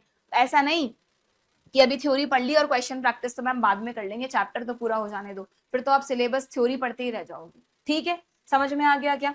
दूसरा, टाइम मैनेजमेंट के बाद दूसरा ये बड़ा एक शुरू से ही शुरू हो जाते हैं बच्चे, मैम सिलेबस कब कंप्लीट होगा, कैसे क्या होगा। इतनी चिंता मत करो, तुम्हारे टीचर्स को पता है कब क्या करना है, ठीक है। जनरली आप देखना कि अगर आप फ्रेशर हैं तो नवंबर तक आपका सिलेबस कंप्लीट कर दिया जाता है, और अगर आप ड्रॉपर हैं तो दिसंबर लास्ट थोड़ा और खींचते हैं तो जनवरी तक आपका कोर्स कंप्लीट हो जाता है। एंड इस दौरान दिसंबर जनवरी से रिवीजन भी शुरू हो जाता है, तो आप रिवीजन आराम से कर लेते हैं, आपके पास 4 महीने का रिवीजन भी हो जाता है, जो पूरा फुल फ्लैश रिवीजन है। हाँ, अब रिवीजन पे मैं एक बात कहूंगी, ये आ गया रिवीजन प्लानिंग ही आ गया, कि बच्चे ये सोचते हैं कि एक बार कोर्स हो जाए फिर आराम से रिवीजन करेंगे, तो वो आराम से रिवीजन करने के चक्कर में कभी रिवीजन हो ही नहीं पाता है बच्चों। ये आपको नहीं करना है, बहुत इंपॉर्टेंट है रिवीजन प्लानिंग। क्या करना है रिवीजन प्लानिंग में मैम? हमें जब भी आपका टेस्ट हो रहा है ना, उस टेस्ट में जो भी टॉपिक्स आ रहे हैं, वैसे तो कोशिश यही की जाती है कि टेस्ट आपके सिलेबस के साथ सिंक्रोनाइज रहे, बट पीछे के टॉपिक्स भी तो पूछने पड़ते हैं, 11th के टॉपिक्स भी पूछने पड़ते हैं, है ना। तो आपको थोड़ा सा अपना जब आपका टेस्ट आने वाला है उससे 4-5 दिन पहले उस टेस्ट के जो टॉपिक्स हैं जो भी नहीं चल रहे हैं आपकी क्लासेस में, उनको पढ़ने के लिए एक फिक्स टाइम स्लॉट देना है, और वो आपको रिवाइज करके जाने हैं। अगर आप सिंसियरली तैयारी कर रहे हैं तो ज्यादा प्रेशर मत दो खुद को, पर थोड़ा थोड़ा रिवीजन अगर आप साथ साथ में करते चलेंगे ना, आप देखना आपके टेस्ट में अच्छे मार्क्स आएंगे। ज्यादातर मैंने देखा है कि बच्चों के टेस्ट में इसीलिए मार्क्स नहीं आते क्योंकि वो उन्हीं चीजों को करते रहते हैं जो कोचिंग में चल रहा है। भाई वो तो करना है आपको, बट थोड़ा सा टाइम आपको निकालना पड़ेगा। थोड़े क्रेडिट पॉइंट्स बता रही हूँ मैं तुम्हें, जो तुम्हें सिलेक्शन के करीब ले जाएंगे। तुम उन 2 लाख में से 1 लाख में, 1 लाख में से 50,000 में आना चाहते हो, तो तुम्हें थोड़े एक्स्ट्रा इनपुट्स भी तो डालने पड़ेंगे। वो बच्चे ऐसा करते हैं, वो बच्चे पूरा प्रिपेयर्ड होके जाते हैं अपने टेस्ट के लिए, चाहे टेस्ट में कुछ भी सिलेबस पूछा जा रहा हो, वो कहीं से भी अपने टाइम स्लॉट में मैनेज करके टाइम निकालते हैं, उन टॉपिक्स को पढ़ते हैं और बिल्कुल अच्छे माइंडसेट के साथ पेपर देने जाते हैं कि मेरी तैयारी पक्की है, मैं इस टेस्ट में अच्छा करके दिखाऊंगा। तो वो एक्स्ट्रा इनपुट तुम्हें डालना पड़ेगा, ठीक है। तो उसके लिए वो तभी पॉसिबल है जब तुम एक डेडिकेटेड टाइम स्लॉट अपने शेड्यूल में रिवीजन के लिए रखोगे, ठीक है। वो सबका अपना अपना है, कैसे किसको रखना है उस पर मैं अलग से कुछ नहीं बता रही हूँ, क्योंकि रिवीजन एज अ की टू क्रैक नीट, ये मैं हमेशा बोलती हूँ बच्चों को, ठीक है। क्वेश्चन प्रैक्टिस के लिए वैसे हमने काफी डिटेल में बात कर ली, बट फिर भी एक बार मैं और ध्यान दिला दूं कि जब आप पूरी नीट की अपनी तैयारी करेंगे तो डेली क्वेश्चन करेंगे बच्चों। ज्यादातर बच्चे बायोलॉजी के स्टूडेंट्स को ज्यादातर आदत होती है थ्योरी पढ़ने की, तो थ्योरी पढ़ते रहते हैं, उनको कॉन्फिडेंस ही नहीं आता, उनको लगता है मैम अभी तो हमारा चैप्टर ही चल रहा है फिजिक्स का, अभी तो केमिस्ट्री का चैप्टर पढ़ ले मैम, समझ लें, फिर कभी क्वेश्चन कर लेंगे। और वो कब कर लेंगे, फिर नया चैप्टर शुरू हो जाता है, कब करोगे?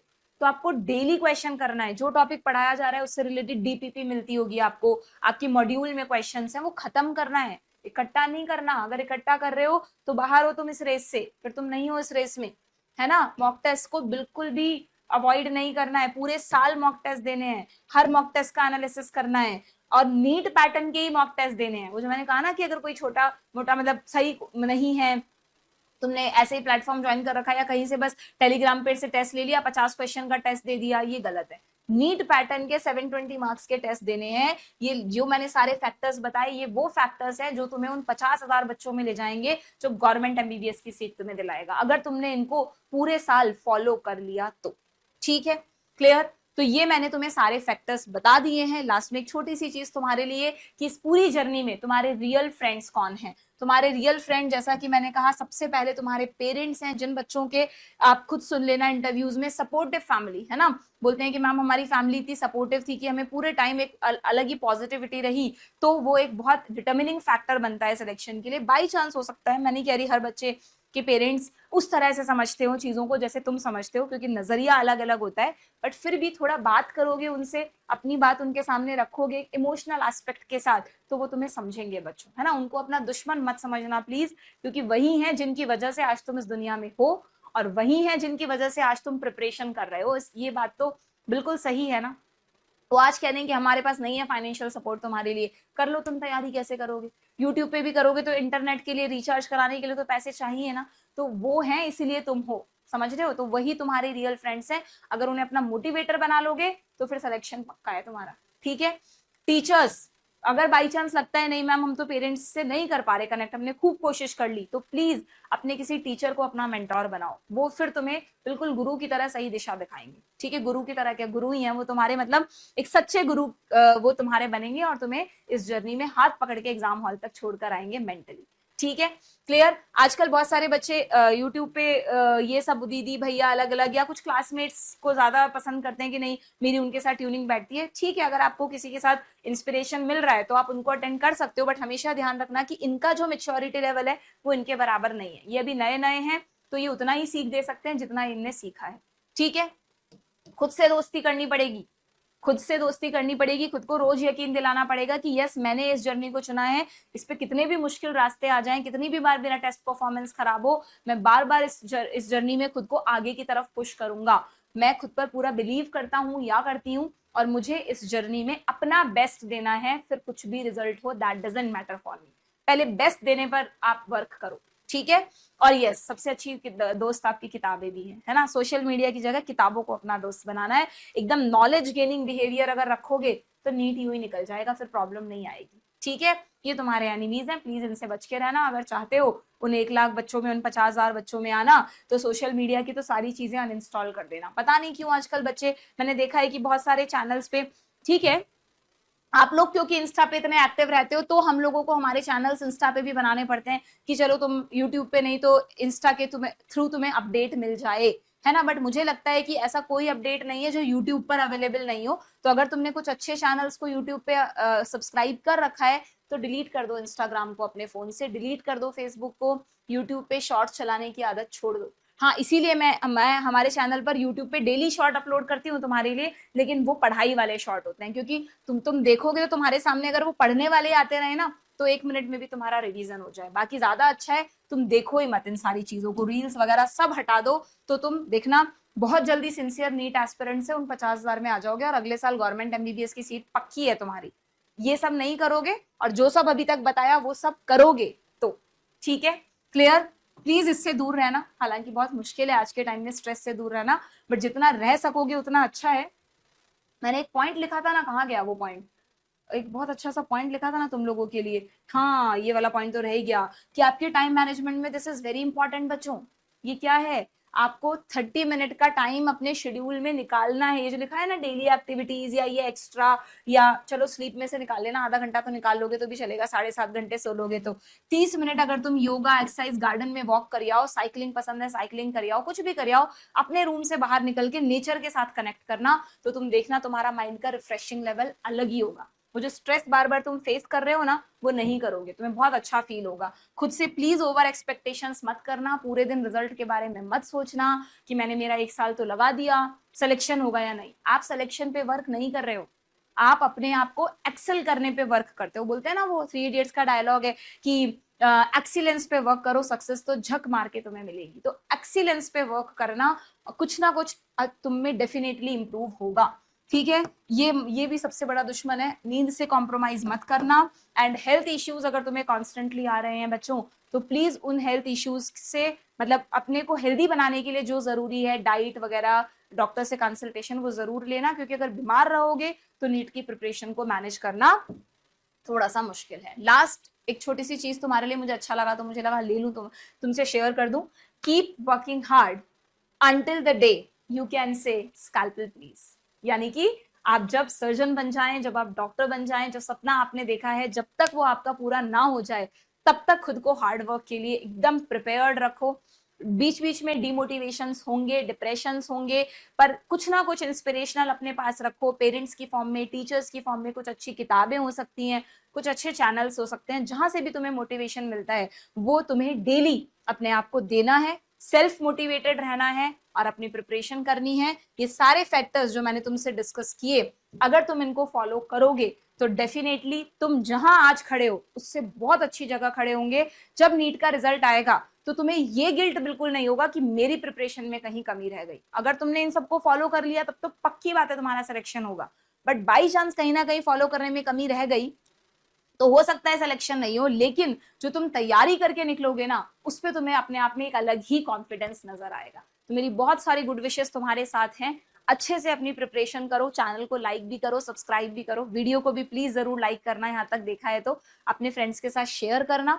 और इसी तरह के और भी अच्छे वीडियोस मैं तुम्हें चैनल पर अवेलेबल करवाते रहूंगी। एनसीईआरटी सीरीज मेरी फॉलो करना एंड कमेंट बॉक्स में मुझे जरूर बताना कि ये सब पढ़ के देखकर तुमने क्या सीखा। अपने थॉट्स मुझसे जरूर शेयर करना। ठीक है, मिलते हैं नेक्स्ट वीडियो में कुछ और अच्छे एडवाइस के साथ। तब तक के लिए गुड बाय।